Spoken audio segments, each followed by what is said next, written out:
छाबा फूलल देह तोहार झूलल जाता ही नया छाबा का बताई हो कब से जिया मारे नहीं गाजा भी बाजा कब से जिया मारे नहीं गाजा मोरा दे भी बाजा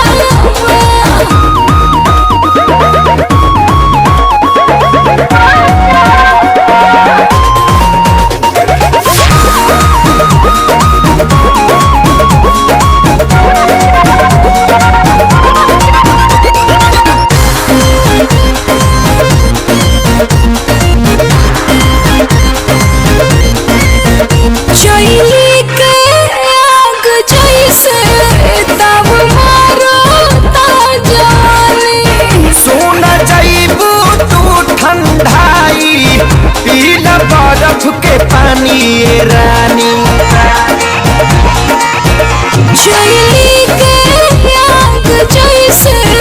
दब मारता जवानी सुन जाइबू तू ठंडाई पीला बरफ के पानी रानी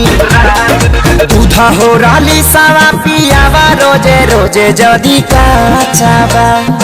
दूधा हो राली सावा पियावा रोजे रोजे जदी काचावा कैसे कही हो